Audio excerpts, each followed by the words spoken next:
Should we be concerned about this then, or is this just Kim Jong-un posturing, as we've come to expect? Good question. It is quite difficult to read, and there certainly is a lot of posturing.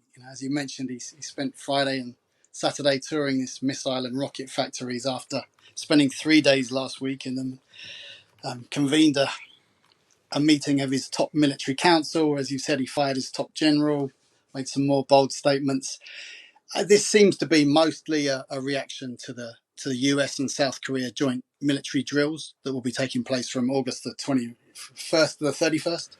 And that tends to draw these condemnations and posturing out of North Korea. They call the drills rehearsals for invasion. So there tends to be a lot of rhetoric around this time.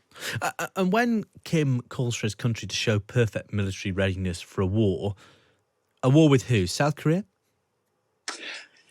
That's because South Korea would be the obvious target, but they often threaten Japan as well. They've been known to threaten the US in the past, but certainly, of course, they have troops lined up on both sides across the DMZ, and South Korea would be first in the line.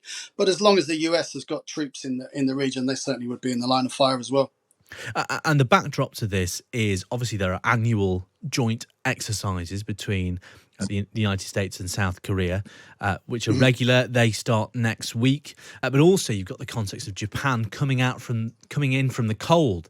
Many years, many decades of not really engaging for obvious historical reasons with the sort of military alliances around the Pacific, and they're emerging as a very important military partner for the West in the Pacific, aren't they? And that is giving Pyongyang the jitters, to put it bluntly.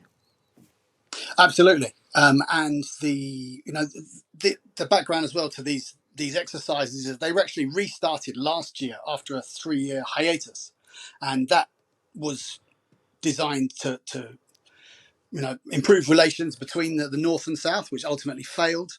Now you've got a new president from May last year in the South, Yoon Suk Yeol, who campaigned on a stronger line against the North, and then Seoul and Tokyo coming closer together.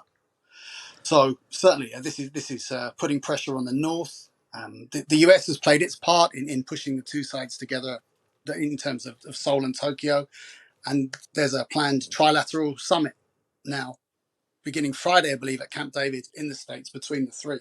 So all of this is certainly putting pressure on Kim and his regime.